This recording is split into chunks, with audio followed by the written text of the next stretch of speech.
Hello. जय गुरुदास साहब जी, कोटि जय कोटि प्रणाम। सत्संग जम के दास हाँ, साहब जी। जय गुरुदेव। जय गुरुदेव। जय गुरुदेव।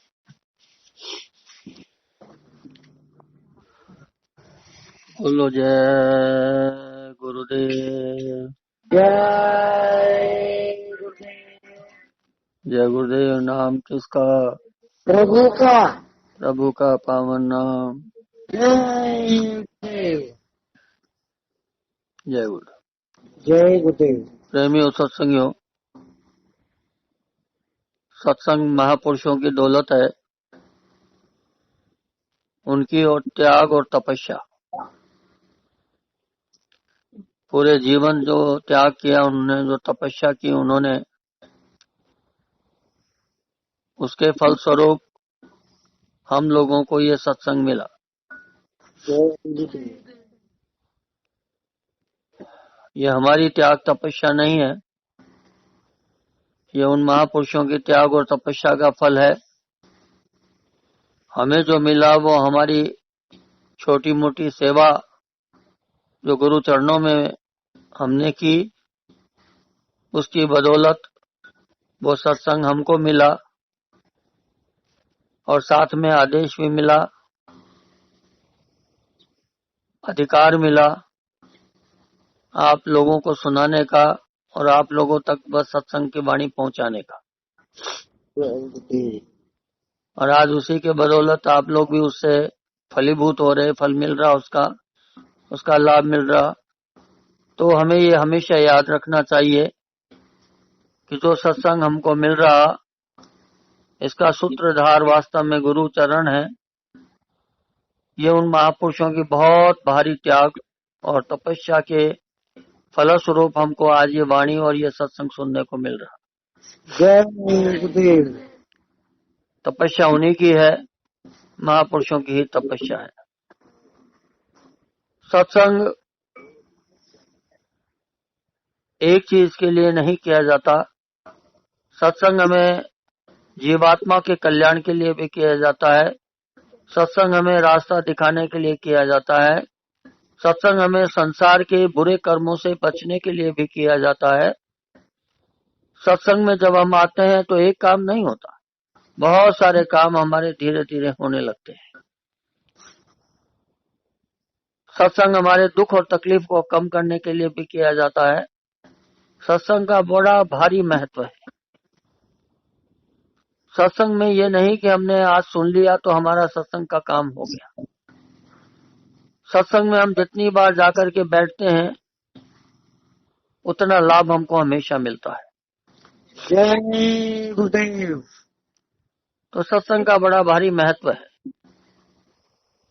संसार में हम देखते हैं तरह तरह के लोग होते हैं, तरह तरह के जीव होते हैं, तरह तरह के साधु और महात्मा होते हैं, अच्छे भी होते हैं, लोभी भी होते हैं, बाहर मुखी और अंतर्मुखी भी, सब तरह के मिलते हैं। ऐसा नहीं है एक ही तरह के होंगे, सब तरह के मिलते हैं। कुछ आचार्य होते हैं, कुछ लोग खाली त्याग तप करने वाले होते हैं, कुछ व्रत करने वाले होते हैं, व्रतधारी होते हैं।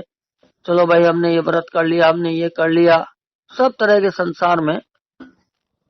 तो हमारा भाव हमेशा ये रहता है कि भाई चलो जो त्याग और तपस्या करते हैं उन सबको हम नमस्कार करें, उनको हम प्रणाम कर लेते हैं।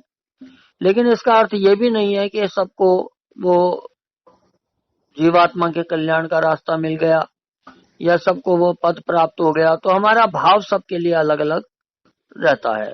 हमको इस चीज की समझ होनी चाहिए। सत्संग इसीलिए किया जाता है कि हमें वो समझ पैदा हो, हम भ्रमित ना हो। हम कहीं भी इधर उधर भ्रम पैदा हो जाता है, अरे भाई उसके पास बहुत सिद्धियां है, भ्रम हो गया, उसके पास बहुत कुछ है, भ्रम हो गया। हम लोग ये जानते ही नहीं कि वास्तविकता क्या है और सत्संग क्या है। तो सत्संग में सब चीजों का भेद बताया जाता है, सब चीजों का भेद बताया जाता है आप लोगों को, ताकि ये पता रहे कि वास्तविकता क्या है। कुछ लोग संसार में और जो है कुछ कलाएं होती हैं, उन कलाओं को काम में लेते हैं, तो उसी को हम रिद्धि सिद्धि समझ लेते हैं। कुछ लोगों के पास होती है रिद्धि सिद्धि, लेकिन वो खुद की कमाई हुई नहीं है, वो उनको खैरात में मिल गई, किसी के द्वारा कुछ समय के लिए मिल जाती है। खैरात का मतलब समझते हो, लॉटरी लग गई किसी की, किसी के कुछ मिल गया, किसी को कोई खजाना मिल गया, वो उसका भाग्य। वो समय के लिए मिल गया, लेकिन वो टिकता नहीं। तो बहुत सारी चीजें कई बार होती है, अलग अलग समय पर अलग अलग चीजें होती है लोगों के लिए। कुछ लोग जो होते हैं योग साधना पर चलते हैं, किसी गुरु ने दे दिया, किसी महात्मा ने दे दिया, लेकिन हम उसका उपयोग करना नहीं जानते, उस समय के लिए उसको मिल गया, तो वो वो उसका भी विनाश करेगी, क्योंकि वह हम अज्ञान के अंदर हम उसका दुरुपयोग करने लगते हैं, तो वो उसके लिए भी घातक होती है। और जो लेता है उसको भी लाभ मिलता है, उस समय के लिए लाभ मिल जाएगा, लेकिन बाद में वो उसको नरक की तरफ धकेल देती है। तो ये चीजें हम कई बार समझते नहीं है, लेकिन हम छोटी छोटी चीजों में लाभ के लिए हम भागते हैं, कभी इधर कभी उधर। हमको लाभ मिल जाएगा, हमको ये मिल जाएगा, हमको वो मिल जाएगा, मिल भी जाता है, ऐसा नहीं है कि नहीं मिलता। हर जगह कुछ जगह मिलता है, कुछ जगह नहीं मिलता, कुछ जगह मिल जाता है। अगर वास्तव में वहां पर कुछ चीज है तो मिल जाएगा, लेकिन वह समय थोड़े से समय के लिए होती है। हम सोचते हैं चलो थोड़े से समय के लिए क्यों नहीं, हमको मिल तो जाए, लेकिन भाई मिल तो जाएगा, लेकिन वो बाद में जब उसका कर्जा वापस मांगेगा ऊपर बैठा है जो, तो फिर आपको सूद सहित वापस देना पड़ेगा, क्योंकि वो आपका नहीं, आपने कमाया नहीं, आपको मिल गया, तो वो कहेगा सूद सहित मेरे को वापस दो, है ना। पैसा देने वाले ने दे दिया, आपको पता नहीं कैसे मिला, है ना। सरकार ने कोई स्कीम निकाली, आप चले गए वहां, आपने पता किया नहीं, आपने ले ली, जब पता लगा कि आपके खाते की नहीं है तो वो सूद सहित वापस लेगा, तो ब्याज सहित वापस लेगा। वो नहीं दोगे कोड़े पड़ेंगे, नहीं दोगे आपको तो आपका खजाना ले जाएगा, आपका जो बचा हुआ है वो ले जाएगा। तो ये जैसे संसार चलता है, एक उदाहरण दिया है मैंने, तो अंदर में ये व्यवस्था इस ढंग की होती है कि जिसे हम नहीं समझते। इसीलिए महापुरुष जो सच्चे होते हैं वो सत्संग साथ में रखते हैं। सत्संग में सब तरह का भेद दिया जाता है, सत्संग में सब तरह की ज्ञान दिया जाता है, सत्संग में सब चीजें समझाई जाती हैं। और आप संसार में इधर उधर भटको नहीं, फंसो नहीं, और बल्कि हम संसार का काम भी करें, हम जीवात्मा के कल्याण का काम भी करें, और साथ में हमको जो लाभ मिलना चाहिए जो हमारी दुख तकलीफ के लिए, तो वो भी काम हमारा साथ के साथ चलता रहे। तो इस प्रकार की सारी व्यवस्था एक महापुरुषों द्वारा रखी जाती है, और ये समय समय पर हमको मिलती रहती है। तो ऐसे दिव्य महापुरुष यदा कदा धरती पर आते हैं, और जब आते हैं तो हमको ये समझ होनी चाहिए कि हम वास्तव में जहाँ बैठे हैं वहां हमें क्या मिल रहा, ताकि हम संसार की चीजों के लिए, संसार में इन तमाम चीजों के लिए बहके भी नहीं और भटके भी नहीं, दोनों चीजें हैं। तो सत्संग रूपी गंगा, ये गंगा है जो महापुरुषों के द्वारा जारी की जाती है। ये गंगा है, ये ज्ञान गंगा है, ये अमृत गंगा है, जिसमें हम बैठ करके नहाते हैं, हम उसको सेवन करते हैं और हम उसके लाभान्वित होते हैं। तो सत्संग के वचन जब कभी भी कानों के अंदर पड़ते हैं तो उसका लाभ बहुत भारी होता है, और साथ में हमारी बुद्धि में वो ज्ञान उत्पन्न हो, वो हमको समझ पैदा हो। केवल सत्संग बैठका ना और केवल हमने वाणी सुन ली तो वो तो वाणी का लाभ मिलेगा, लेकिन अगर हमने उस शब्द को पकड़ करके और उसका मतलब समझा तो धीरे धीरे बुद्धि में विवेक जागृत होगा। दोनों चीजों का लाभ अलग अलग है। एक हम बैठते हैं, हम सुनते नहीं, तो हमें केवल उसकी वाणी से जो लाभ मिलने वाला होता है वो मिलता है, वो भी मिलता है। नहीं सुनोगे, बैठे हो तो भी लाभ तो मिलना ही है, लेकिन वो कम उतना ही मिलेगा। अगर हमने शब्द को सुन करके उसका मतलब समझ रहे हैं, ठीक है, तो फिर हमारी बुद्धि में विवेक जागृत होता है। वो विवेक जब जागृत होता है तो अंदर में कुछ समय बाद धीरे धीरे धीरे धीरे अपने आप तड़प पैदा होती है, और जब तड़प पैदा होती है तो खिंचाव होता है हमारे, और खिंचाव होता है तो उस चीज के प्रति हमारी लगन जागृत हो जाती है, और जब फिर लगन लगने लगती है तो फिर भक्ति जागृत होती है, और जब भक्ति जागृत होती है तो धीरे धीरे तपस्या अपने आप बनती है, और फिर गुरु चरणों की जो तड़प होती है उससे भजन बनता है। जय गुरुदेव। ये रास्ता है, सीधा सरल रास्ता है। तो सीधा सरल रास्ता है, हमें बात समझने की ही देरी होती है, लेकिन जब बात हम समझ लेते हैं तो वो सारी चीजें हमारे को समझ में आने लगती हैं कि हमें क्या करना है, कैसे करना है। तो ये बात हम हमेशा याद रखें, और गुरु चरणों में हमारी लो लगनी चाहिए। कुछ सत्संगी भी इसी ढंग से जैसे संसार वाले बैठते हैं ऐसे कुछ सत्संगी भी बैठ जाते हैं। हम बात का मतलब समझते नहीं कि बात कैसे कैसे समझनी है, क्या करना है क्या नहीं करना है, हम बात समझते ही नहीं। कई बार हमको ये लगता है कि अरे भाई इनमें क्या खास बात है, कभी लगता है कि साहब हम क्यों प्रणाम करें, हम क्यों झुके। अरे झुकने से कभी आदमी छोटा नहीं होता। दूसरी बात यह है कि जो गुरु ने जिनको दिया है, हमें उनकी तरफ उनके कदमों में झुकने में कोई ऐतराज क्यों है। अगर हम उनके पैरों में झुकते हैं तो उनके नहीं झुक रहे, वो भी गुरु का ही सम्मान है, क्योंकि गुरु ने ही दिया है, गुरु ने ही दिया है। तो जिसने दिया है उसी का सम्मान है। वो तो अगर बीच वाला ये समझता है कि मैं मोटा हो गया, मैं बड़ा हो गया, तो ये उसकी भूल है, ये उसकी भूल है। हम जो सम्मान दे रहे, हम जो चरण स्पर्श कर रहे, झुक रहे हम, तो जो गुरु ने दिया है उसके आगे झुक रहे, तो वो तो गुरु का ही सम्मान है, वो गुरु को ही प्रणाम पहुंच रहा। वो बीच का रास्ता है, वो वाया मीडिया है। तो जो मालिक से जुड़ करके अगर मालिक से कुछ लिया है, उनके साथ बैठकर त्याग और तप किया है, उस मालिक ने कुछ सौंप दिया, कुछ अधिकार दे दिया, तो उसमें प्रणाम करने में कभी कोई ऐतराज होता नहीं। और जीव हमेशा जब छोटा बन करके रहता है तो मिलता है। मात्र हमें अगर कुछ लेना है तो हमें हाथ नीचे रखना पड़ेगा। देने वाले का हाथ हमेशा ऊपर, लेने वाले का हमेशा नीचे।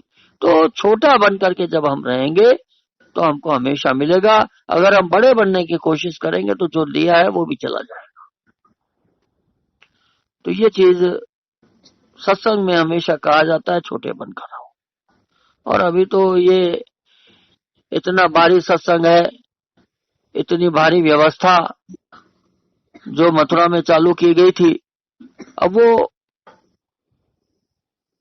गड़बड़ हो गई, वो बात अलग है। अब उसका भी कोई ना कोई विधान तो निकलेगा, क्योंकि अगर विधान नहीं निकलेगा तो परिवर्तन कैसे होगा। अगर विधान नहीं निकलेगा तो जो संतों की वाणी है, जो इतनी बात कही गई है, वो कहां कैसे पूरी हो। अब उसमें भी भ्रम पैदा होने लगा लोगों को। कई लोग कहते हैं कि बाबा जी उस रूप में आएंगे ही नहीं, कई कहते हैं बाबा जी चले गए। भाई हो सकता है, हम तो आपकी बात मान लेते हैं, चलो जो लोग ये बोल रहे हैं अब चलो हमने मान लिया। पर हमें सिर्फ एक बात का जवाब चाहिए कि भाई अगर ऐसा है तो फिर परिवर्तन कैसे होगा। जब मालिक ने ये शब्द कहे हैं, क्योंकि अभी तक हम परिवर्तन का मतलब नहीं समझे। मैं फिर बता रहा हूं कि आप आज तक अभी परिवर्तन का मतलब, जो लोग बोल रहे हैं वो अभी मतलब ही नहीं समझे। किस चीज का परिवर्तन, कौन सा परिवर्तन, परिवर्तन कैसे होगा, क्या परिवर्तन होगा, ये हम जानते ही नहीं है। क्योंकि इससे संबंधित सत्संग अभी पूरा सुनाया नहीं गया। जो व्यवस्था इस धरती पर इस बार बनी है, कलयुग में कलयुग जाएगा और सतयुग आएगा, इसके लिए जो व्यवस्था बनाई गई है उसमें यह विधान बना है कि अवतारी शक्तियां जो धरती पर उतनी हैं, वे अवतारी शक्तियां गुरु की उपस्थिति में गुरु की द्वारा बताए गए अनुसार अपना परिवर्तन करके दिखाएंगे। जय गुरुदेव। अब आप फिर समझ लीजिए, एक लाइन के अंदर बोल दी मैंने सारी बात। गुरु की उपस्थिति में गुरु के बताए हुए तरीके के अनुसार, उनकी दिशा निर्देश के अनुसार अपना परिवर्तन का काम करके दिखाएंगी अवतारी शक्तियां। तो गुरु की उपस्थिति में गुरु के दिशा निर्देश के अनुसार तो गुरु भी रहेगा और वो शक्तियां भी रहेंगी। जय गुरुदेव। अब मुझे आप बताइए कि अगर गुरु नहीं होगा तो ये काम कैसे होगा। तो मेरी बात फिर कान खोल करके ध्यान से सुन लीजिए। किसी तरह का भ्रम मत रखिए, और जो भ्रम फैलाने की कोशिश करते हैं उनकी जबान बंद कर दीजिए कि आप भ्रम मत फैलाओ। जय गुरुदेव। सीधी सरल बात। ठीक। अब दूसरी बात यह है कि अगर आपको विश्वास नहीं हो रहा तो आप अपने तमाचा खाने के लिए तैयार हो जाओ। जय गुरुदेव। आप किसी गलतफहमी में मत रहो कि ये शक्तियां कुछ नहीं कर सकती। ये बात समझ लीजिएगा। तीसरी बात और कहना चाहता हूं, अगर कुछ लोगों को यह गलतफहमी हो गई कि हम अवतारी शक्ति हैं, तो भी आप अपनी गलतफहमी ठीक कर लीजिए, वरना उनका तमाचा पड़ेगा तो सारी हैकड़ी निकल जाएगी। सीधी सरल भाषा के अंदर सत्संग सुनाया जाता है, इधर उधर की कोई बात की नहीं जाती, बहुत सीधा सरल सत्संग सुनाया जाता है। बातों को समझना चाहिए, बातों को हमें पकड़ना चाहिए, और जितना छोटा बन करके हम सत्संग को सुनेंगे और पाएंगे तो वो आपको आपके काम आएगा। अगर गलती से इधर उधर से हमारे को क्या होता है, अरे भाई हमें भी मिल गया, आपको ही क्या मिल गया, हमको भी मिल गया, बहुत अच्छी बात है, हमने तो कभी कहा नहीं। अरे वो तो समर्थ दयाल गुरु जो है वो समर्थ है, वो एक को क्या, कोई एक को थोड़ी 50 को दे सकते हैं, 100 को दे सकते हैं, वो 1000 को दे देंगे, लाख को दे देंगे, आपको भी दे दिया, बहुत अच्छी बात है। पर विधान आपको पता होना चाहिए। अगर विधान के तहत आपने काम किया तो ठीक है, वरना अवतारी शक्तियों को जब आदेश मिलेगा तो वो उठा करके एक एक को बंद कर देंगे। अगर आपने विधान के अनुसार काम नहीं किया तो ये बात आपको समझ लेनी चाहिए। तो इसलिए कई बार मैं ताकि आपको ये समझ में आ जाए, आपको पता हो किसी तरह की हमको कोई भी, चाहे संसार की चीज हो तो भी हमारे गलतफहमी नहीं रहे, हमारे सत्संग की चीज हो तो भी हमारे गलतफहमी नहीं रहे, चाहे वह मथुरा हो, चाहे वह कोई काशी हो, चाहे बनारस हो, चाहे इलाहाबाद हो, चाहे कोई चीज हो, कहीं का सत्संग हो, लेकिन आपको सत्संग का ज्ञान पूरा होना चाहिए। बहुत सीधी बात है। हम तो हर तरह का भेद खोलते हैं, हर तरह का भेद। आपको हनुमान का मतलब भी पता हो, आपको राम का मतलब भी पता हो, आपको कृष्ण का मतलब भी पता हो, आपको जो है योग कुंडलिनी का मतलब भी पता होना चाहिए, हमारे ग्रंथों का मतलब भी पता होना चाहिए, आपको संत मत का मतलब भी पता होना चाहिए, और आपको बाबा जय गुरुदेव का मतलब भी पता होना चाहिए, आपको मथुरा का मतलब भी पता होना चाहिए, आपको सारी चीजों का मतलब पता होना चाहिए। आपको कलयुग जाएगा, कलयुग में सतयुग आएगा, इस लाइन का मतलब भी पता होना चाहिए। जय गुरुदेव। तो सत्संग रोज धीरे धीरे धीरे धीरे, कब क्या सत्संग में कौन सी वाणी निकलती है, कब क्या हो जाता है, तो आपको धीरे धीरे सारी चीजों का मतलब पता होना चाहिए। ये सीधी सरल बात है। और जो संकल्प यहाँ पर बैठ करके कर दिए जाते हैं, बना दिए गए, न वो संकल्प कभी इधर उधर होंगे, न वाणी कभी इधर उधर होगी, और न कभी कोई काम जो बता दिया गया होए बिना नहीं रुकेगा। जय गुरुदेव। ये बिल्कुल सरल भाषा के अंदर आप बात समझ लीजिए। अब वो चाहे कुछ हो, कुछ हो, ये समझ लीजिए, ये भी बात, चाहे आसमान फटे, जमीन फटे, कुछ हो, इससे कुछ मतलब नहीं है, लेकिन जो कह दिया वो सारा काम हो करके रहेगा। जब हमारी वाणी नहीं चुकी तो गुरु की खास से चुकी। जय गुरुदेव। ये बात आपको समझनी चाहिए, सोचनी चाहिए। तो परिवर्तन के लिए जो आदेश मिल गया है, परिवर्तन के लिए जो आवाज निकल गई, परिवर्तन के लिए जो शब्द बोल दिए गए, वो काम भी होकर रहेंगे। जय गुरुदेव। तो हमारा जो धर्म और कर्तव्य है वो इतना ही है कि हम सत्संग को सुने, सत्संग को समझे, और हमें जितना अधिकार दिया है, आपको जो अधिकार दे दिया जाए, आप उतना का अपना करें और बाकी मालिक के चरणों में सौंप दें। सीधी सरल। अपने अपने अधिकार में जो चीज दे दी, जो हमको समझा दिया, उस काम को हम अपना बखूबी निभाएं और उसके बाद गुरु चरणों में सौंप दें, ये आपके समर्पित, हमने ये अपना काम कर दिया। अब दूसरी बात ये बताता हूं, ये कलयुग चल रहा, अभी कोई सतयुग नहीं आ गया, ये कलयुग चल रहा। तो कलयुग के में जो कुछ संसार में हमको करना पड़ता है, संसार में जो कलयुग के अनुसार जो आपकी घर गृहस्थी में जो काम करना पड़ता, भाई हो सकता है सतयुग आ जाए तो ये व्यवस्था बदल जाए, और व्यवस्था बदल जाए तो हो सकता है फिर ये सब काम न करना पड़े, कुछ और करना पड़े। अरे भाई मान लीजिए कभी किसी की नौकरी छूट जाती है तो बेचारा दूसरी कंपनी में जाता है, तो काम बदल जाता है कि नहीं बदल जाता है? बदल जाता है। बदल जाता है, बस वैसे ही समझ लो। मान लीजिए कोई युग बदल जाए, समय बदल जाए, कुछ और करना पड़े, कोई बात नहीं। तो अभी जो विधान है, कलयुग चल रहा, उसमें जो काम हमको दिया गया, जो घर गृहस्थी में जो काम समाज के अनुसार जो आपके चल रहा, उसको पूरा कर लो, उसको करते रहो।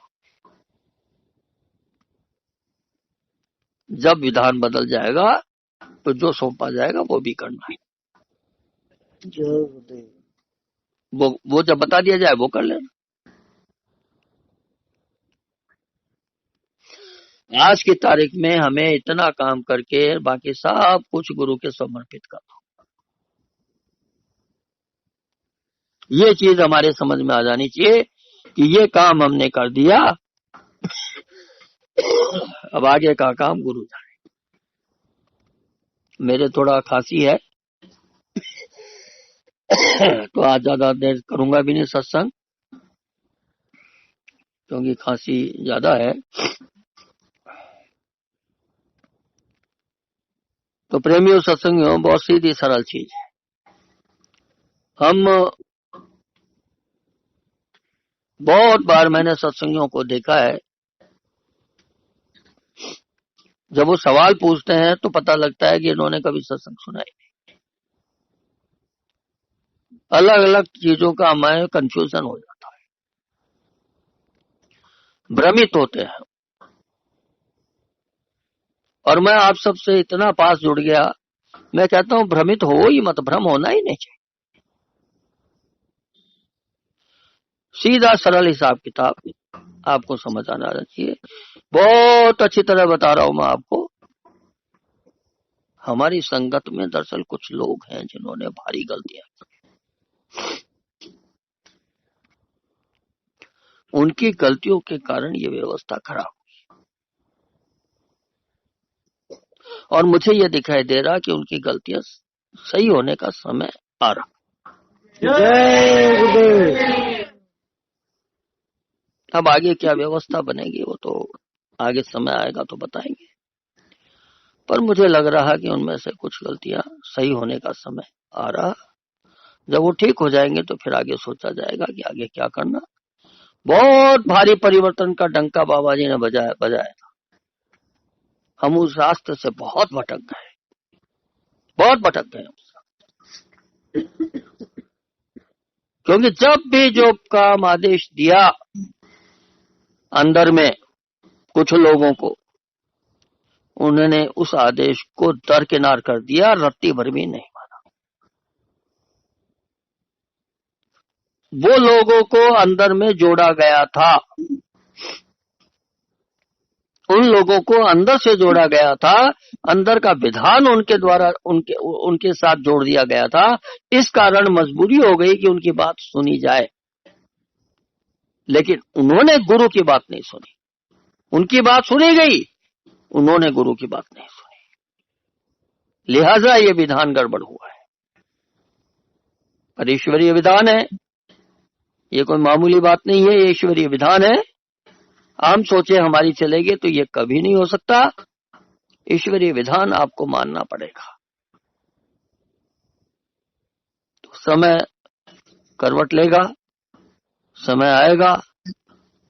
मैं ये सारी बातें फिर बार बार दोहराता हूं, ना आप किसी भी तरह का गुरु के प्रति संदेह करें, न गुरुवाणी पर संदेह करें। लोग बातों को घुमा जाते हैं कई बार कि हमें गुरु पर संदेह नहीं है, पर गुरु के शब्दों का मतलब अपनी मर्जी से निकालते हैं।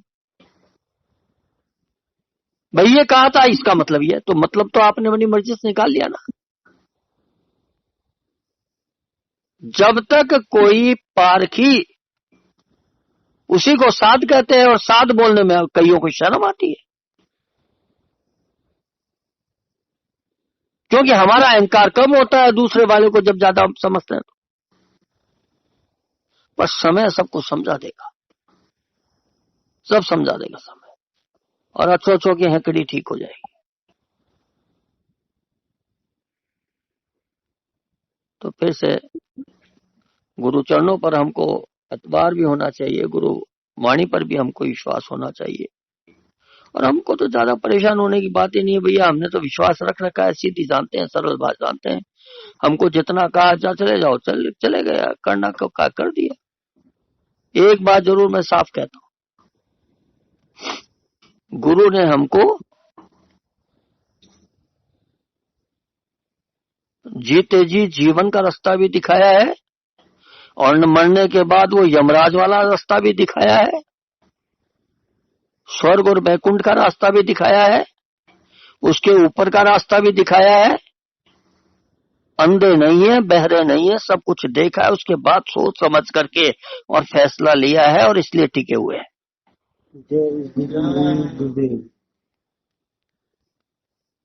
कुछ लोग अगर गलत फहमी के शिकार हो तो इसलिए बार बार बोलता हूं, बहुत सीधी सरल भाषा है।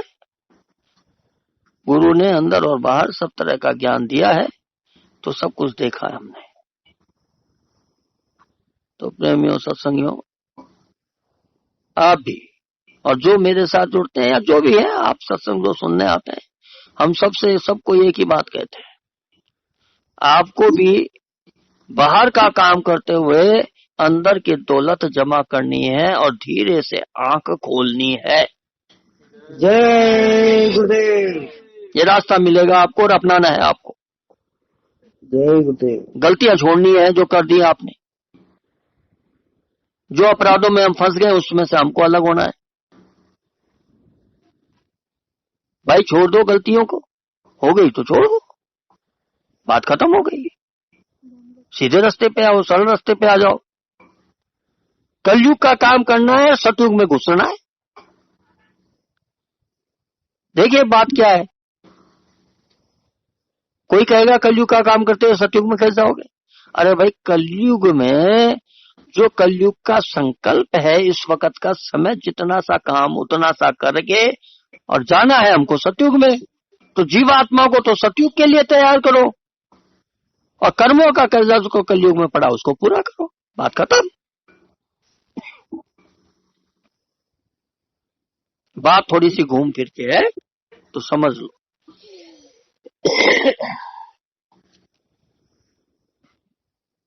तो अपना सुमिरन ध्यान भजन समय से जितना समय मिले वो सब करते रहे। बोलिए जय गुरुदेव। जय गुरुदेव। जय गुरुदेव। नाम किसका? प्रभु का। प्रभु का पावन नाम।